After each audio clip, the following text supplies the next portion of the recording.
लक्षद्वीप और मालदीव को लेकर विवाद बहुत बढ़ गया है। भारत की तरफ से मालदीव की टूरिज्म पर लगातार चोट किया जा रहा है। लोग अब मालदीव के बजाय लक्षद्वीप जाने की बात कर रहे हैं। ऐसा हो भी क्यों ना, आखिर बात देश की जो है। हम भारतीय हमेशा अपने दोस्तों और पड़ोसियों का ख्याल रखते हैं। मालदीव का भी कई मौक़ों पर भारतीयों ने ख्याल रखा है, लेकिन भारत के सारे एहसान शायद मालदीव भूल चुका है। अगर भारत ना होता तो आज मालदीव किसी आतंकी संगठन के कब्जे में होता, जैसे पाकिस्तान, इराक, सीरिया, ये सब देश हैं। ये कहानी है साल 1988 की, जब मालदीव में तख्ता पलट करने की कोशिश की गई थी। तब भारत एकमात्र देश था जिसने मालदीव को आतंकियों की चपेट में आने से बचा लिया। नमस्कार, मैं अविनाश राय और आप देख रहे हैं इंडिया टीवी। चलिए बताते हैं मालदीव में किसने की तख्ता पलट करने की कोशिश। ये बात नवंबर 1988 की है। मालदीव की सड़कों पर नकाबपोश हत्यारे खुलेआम हथियार लेकर घूम रहे थे। 3 नवंबर को पूरी प्लानिंग के साथ घुसपैठियों ने मालदीव की राजधानी पर 2 तरफा हमला किया। इस हमले का मकसद था मालदीव में तख्ता पलट करना और मालदीव के राष्ट्रपति को बंधक बनाना। दरअसल इसके पीछे कई लोगों की मिलीभगत थी। मालदीव के पूर्व राष्ट्रपति इब्राहिम नासिर ने एक बड़े बिजनेसमैन अब्दुल्ला लुतूफी और श्रीलंका के चरमपंथी संगठन प्लोट के साथ मिलकर तख्ता पलट करने की कोशिश की थी। तत्कालीन राष्ट्रपति मामून अब्दुल गयूम खतरा भांप गए। उन्हें सुरक्षित स्थान पर ले जाया गया। इस दौरान उन्होंने दुनिया भर के कई देशों से मालदीव को बचाने की मदद मांगी, लेकिन सीधे तौर पर मदद करने के लिए कोई भी आगे नहीं आया। पाकिस्तान ने भी हाथ खड़े कर दिए।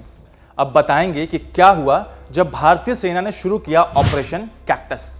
आतंकियों ने मालदीव को चारों तरफ से घेर लिया था। उन्होंने मालदीव के शिक्षा मंत्री को भी बंधक बना लिया और राष्ट्रपति हाउस को सीज कर लिया। उस वक्त के मालदीव के राष्ट्रपति अब्दुल गयूम ने भारत से मदद मांगी। इसका जवाब भारत ने तुरंत दिया। राजीव गांधी ने तत्काल एक मीटिंग बुलाई। मीटिंग के बाद पैराट्रूपर्स और नौसैनिक युद्धपोतों को मालदीव भेज दिया गया। इस ऑपरेशन का नाम रखा गया ऑपरेशन कैक्टस। 3 नवंबर 1988 की रात मालदीव में ऑपरेशन कैक्टस शुरू हुआ। भारतीय सेना के जवानों ने मालदीव के राष्ट्रपति की जान बचाई। इसके बाद मालदीव की राजधानी से आतंकियों को मार भगाया।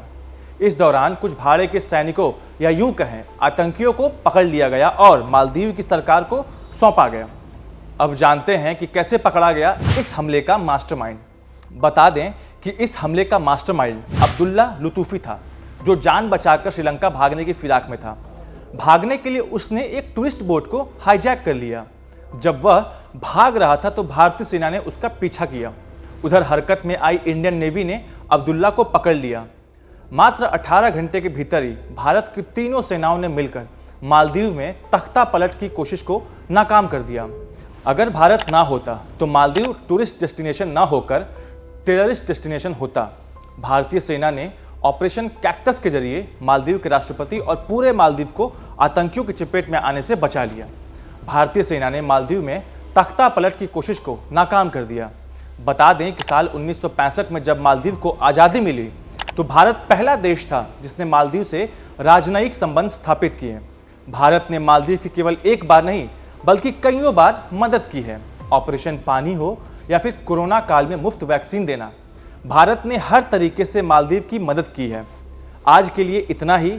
आगे और जानकारी पाने के लिए बने रहिए इंडिया टीवी के साथ। धन्यवाद।